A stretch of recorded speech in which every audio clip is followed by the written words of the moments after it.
এই ভর্তাটা খেতে অনেক বেশি মজা, বানানো খুব সহজ, খেতেও অনেক মজা।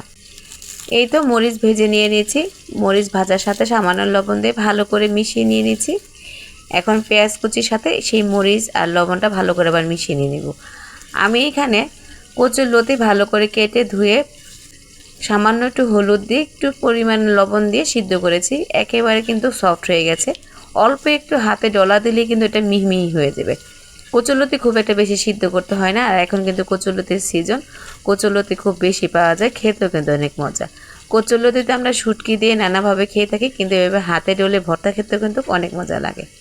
মাখানো হয়ে গেলে দিয়ে দেবো সরিষার তেল, ভালো করে সরিষার তেলটা 4-5টা মিলিয়ে নিয়ে নেব। এখন একটু পানির কারণে অনেক সময় কচুরলতি একটু গলা ধরতে পারে, সেই জন্য ভর্তার সাথে একটু লেবু দিয়ে দিব। লেবুর রসটা দিলে হবে কি গলাটা এরকম ধরবে না এবং ফ্লেভারটা খুব ভালো আসবে। এই তো হয়ে গেল আমার কচুরলতি বানানো। গরম ভাতের সাথে এই ভর্তা খেতে কিন্তু অনেক ভালো লাগে। আপনারা কে কে এই কচুরলতি ভর্তা খেয়েছেন সে অবশ্যই কমেন্ট করে জানাবেন। আর যদি কেউ না খেয়ে থাকেন তাহলে অবশ্যই দ্রুত এখনই বানিয়ে খেয়ে দেখেন, খেতে কিন্তু সেই স্বাদ।